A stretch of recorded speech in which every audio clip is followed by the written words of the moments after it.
Hi guys, today we're going to keep solving questions on projectile. So today we are looking at question 2. Now look at what we're given. A ball is thrown upward at an angle of 30 degrees to the horizontal and lands on the top edge of a building 20 meters away. The top edge is 5 meters above the throwing point. How fast was the ball thrown? That's the first question. Find the landing velocity too. We are going to interpret this very question with an image. That's the first thing we are going to do. We're going to interpret this with an image. So a ball is thrown upward at an angle of 30 degrees to the horizontal and lands on the top edge of a building 20 meters away. The top edge is 5 meters above the throwing point. How fast was the ball thrown?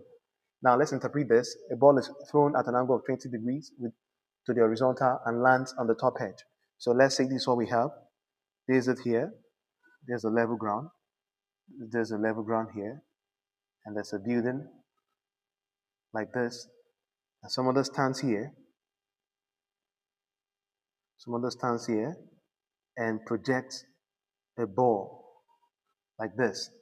And the ball goes and lands on the building. This is a pictorial interpretation of this. So this will help us understand what we are dealing with. So let's see this really interprets this question. The ball is thrown upward at an angle of 30 degrees to the horizontal. So the ball was thrown at an angle of 30 degrees to the horizontal. So, and lands on the top edge of a building 20 meters away. Now this building is 20 meters away. There's a building about 20 meters away. The top edge of the building is 5 meters above the throwing point. Now this is a throwing point from the level ground. So the top edge of this building is 5 meters above the throwing point. So this is the distance along y-axis.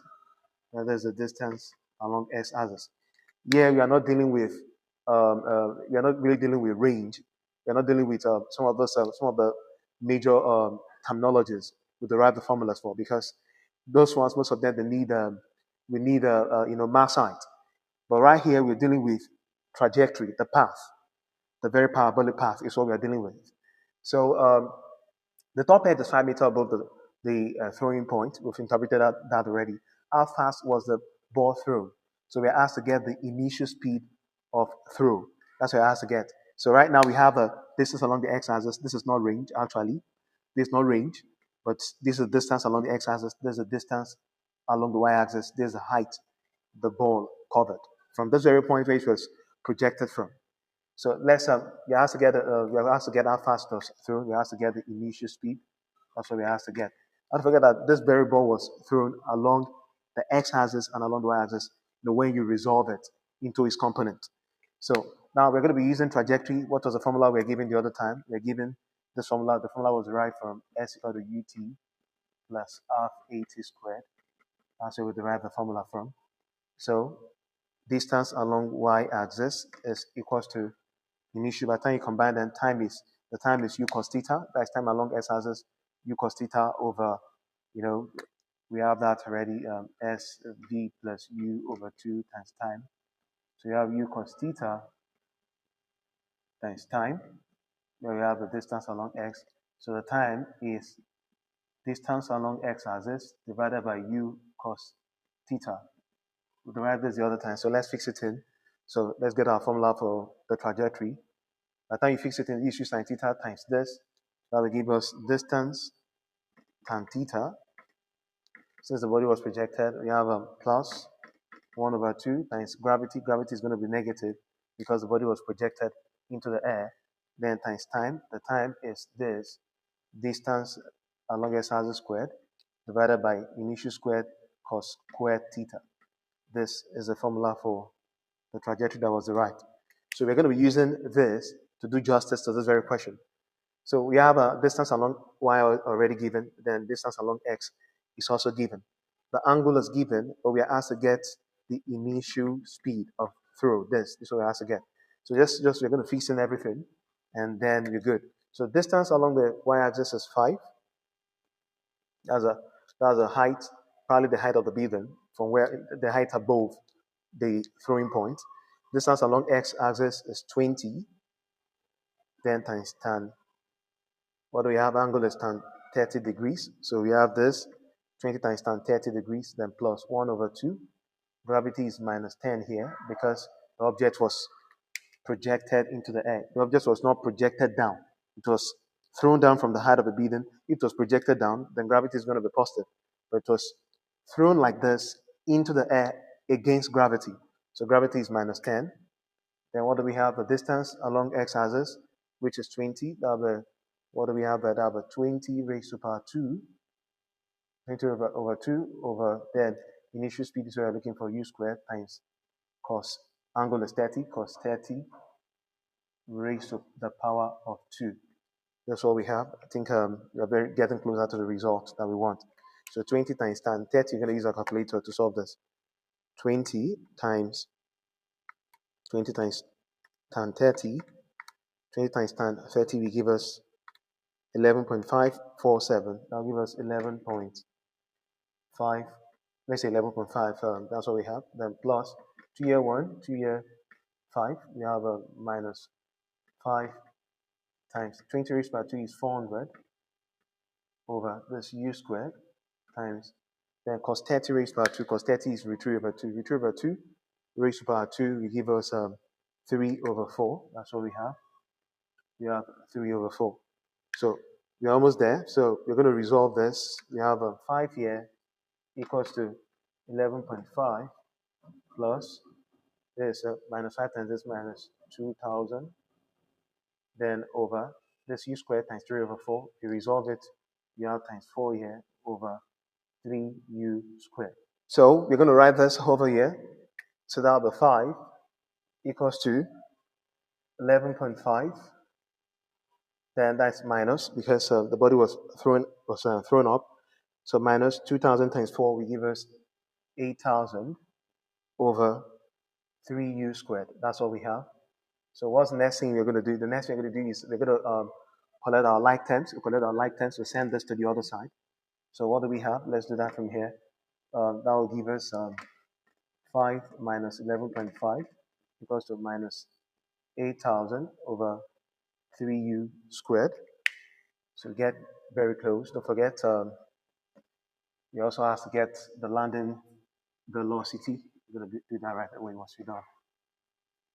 So what do you do here? There's 5 minus 11.5 to give us minus 6.5. Go to minus 8,000 over 3u squared.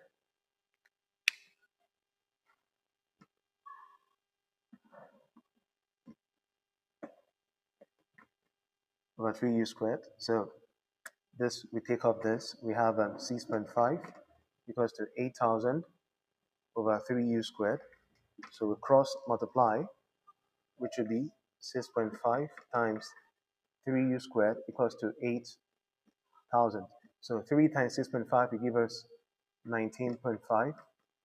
Then u squared equal to 8. So divide both sides by 19.5.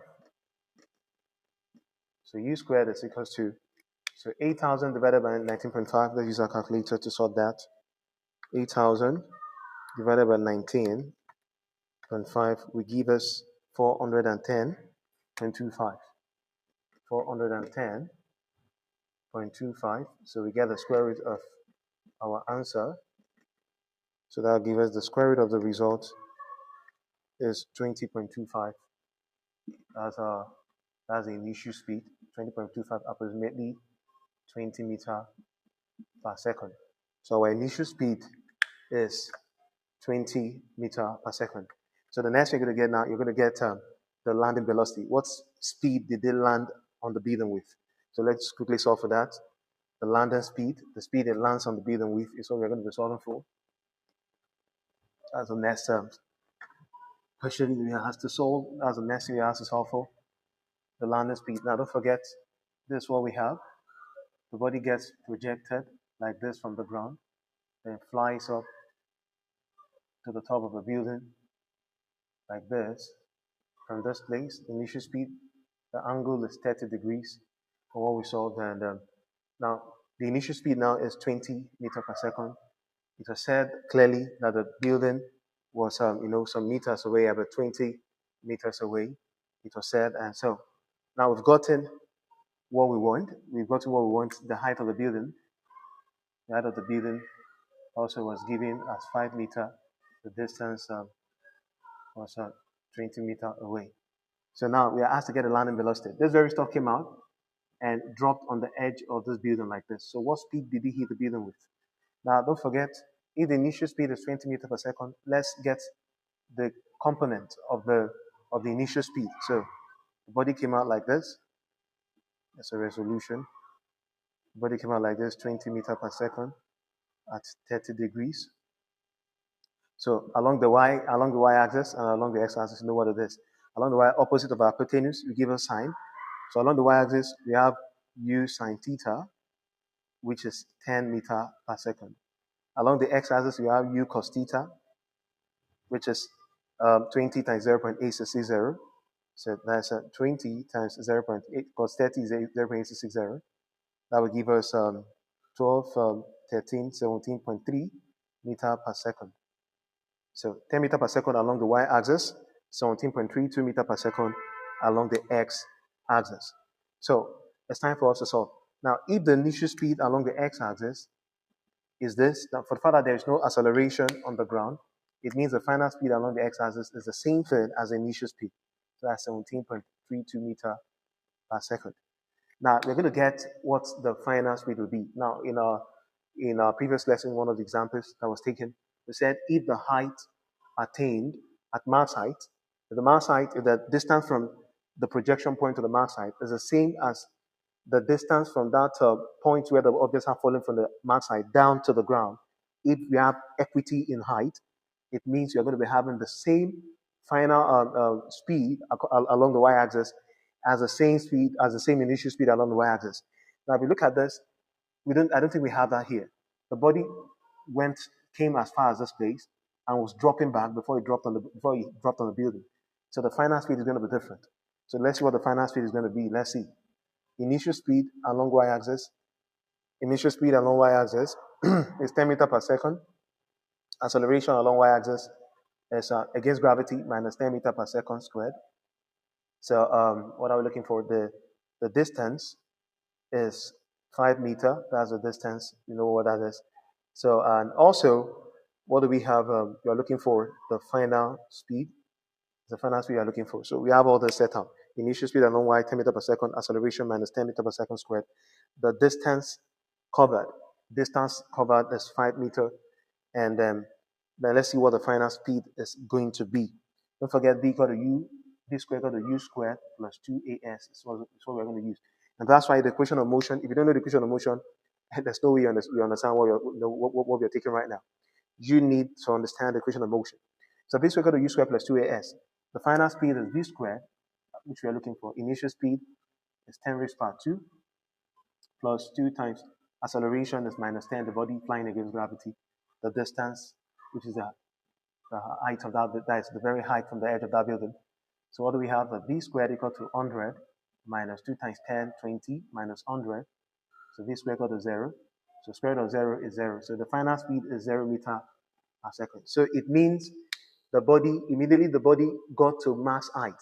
That was when the body dropped on the building. So the body was at max height when it dropped on the building. So the body was at its final height and was about to be sent down by gravity before it dropped on the edge of the building. So there's no final speed along the y-axis. It means along the y-axis, the body lost all its speed, but there was final speed along the x-axis. So let's get the landing velocity. It's very simple. For the fact that there's no final speed along the y-axis, and it's just a final speed along the x-axis, it means the landing